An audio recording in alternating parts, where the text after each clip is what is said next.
A nossa próximo tópico é com você, né, Maria Cândida? É comigo. Conta aí, conta pra eles. Eu entrevistei um artista que se chama Neville Page. Ele... Nossa, cara, ele foi importantíssimo. É, um britânico. Ele trabalha em vários filmes. Ele trabalhou no Avatar. Ele trabalhou no StarTreck, Ele, Crônicas de na verdade, Nárnia. cria os personagens. Cria os personagens, As formas dos personagens. Aqueles dinossauros, aquelas feras, aquelas coisas estranhas. Ele cria todos esses. Vamos ver? Foi em São Paulo o encontro? Foi em São Paulo. Ele esteve aqui? Esteve aqui. Que legal. Com vários outros artistas no encontro, deu palestras e tal. Foi bem legal. Deixa eu ver.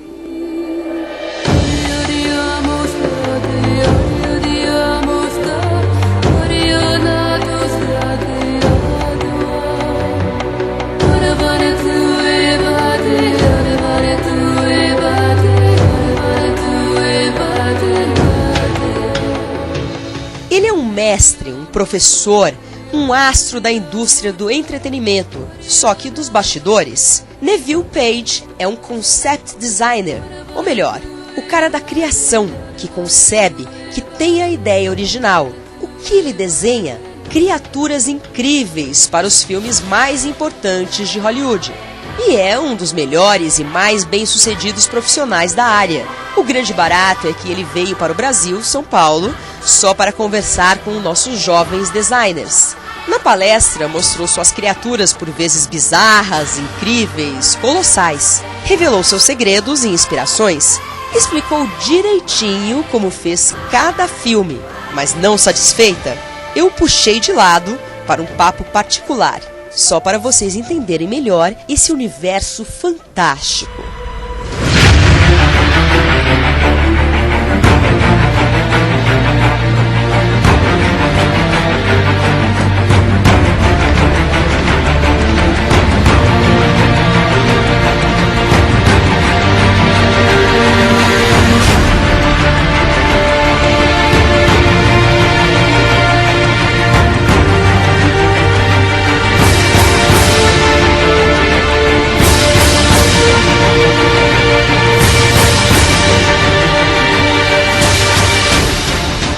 What's a good design, concept of design for you? Me, a good design is two things. It's honest design, where the design that you create is actually something that can be used. And the second is, it's design that makes an audience feel something, whether it be emotional or some kind of a connection. If you can achieve that with your design, then you've succeeded. You inspire yourself in the nature? Oh yeah, it's the best library, and it's always open. And what animals are your inspiration, the best animals? Honestly, every single one. From a huge blue whale all the way down to a tiny little microscopic nematode. They're all, in fact, the smaller you go, the more beautiful animals get. It's really incredible. How much time do you take to draw something, to develop something, like in Avatar? It takes as long as you are given. So if I'm given a day, that's how long it takes. On Avatar we had 3 years, and we took every bit of 3 years to design. But on average, it depends on the complexity of the animal. If it's a flying creature, it's a very difficult thing to design, and that will take months to do properly. But if it's like a dog, that can be done in a couple days even. And how do you start? With a pencil and go after to the computer, or you go to the computer and never go to the pencil? All depends on the production. The movie Green Lantern, I didn't touch a pencil once, and we did more creatures on Green Lantern than we did in Avatar. And it was simply because there was no time to draw. There was only time to execute very accurately and specifically in the round, so that the director could see it as a dimensional object. So in that case, pencil would not have been as efficient. But on Avatar, Jim did not want any creatures sculpted, done in the computer. It was all pencil.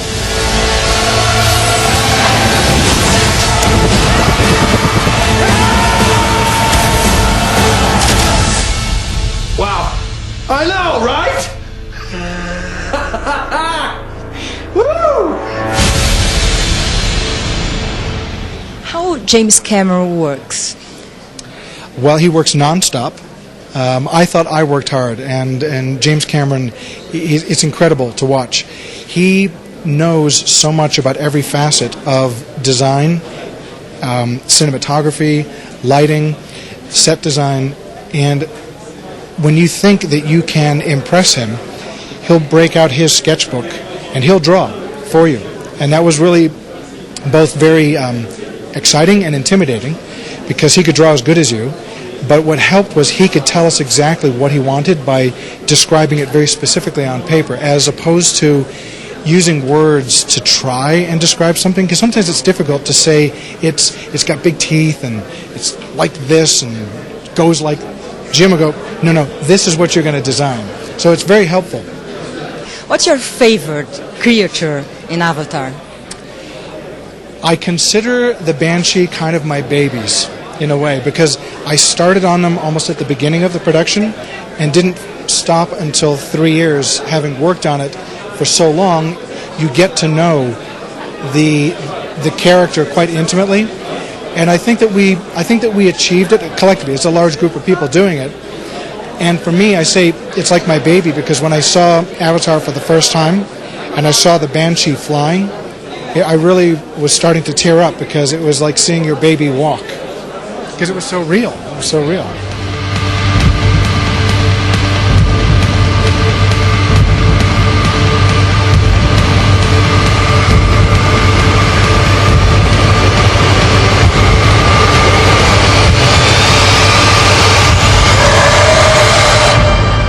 I want to talk about StarTreck.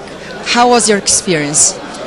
It was, I think, one of my favorite productions to work on, because J.J. Abrams, he surrounds himself with people who think like him, and he allows those people to contribute. There are some directors who they have it figured out. They know exactly what they want, so they don't need as many opinions.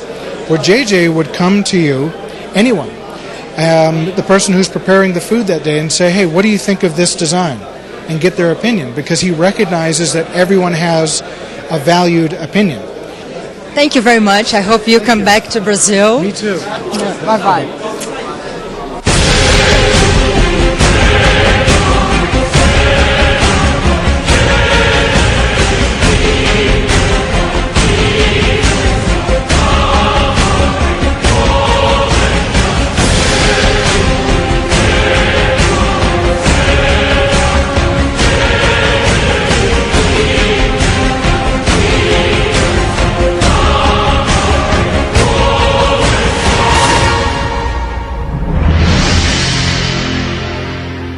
Eu fico vendo um cara desse, o estado dele deve ser um estado permanente em alfa, porque para poder ter a criatividade solta, leve, introspecção, tem que ter introspecção para poder ter essas fantasias. Dar asas à imaginação, Mas né? eu acho que ele fica em alfa na hora que ele se concentra para desenhar. Mas quando ele tem que fazer as coisas dele, ou conversar e tudo, ele é extremamente racional. E prático. De vez em quando quero ficar em alfa, nas minhas não consigo. Não consegue. Mas no seu caso é diferente, né? Você tem que ser bem racional para entrevistar, né? Muito legal.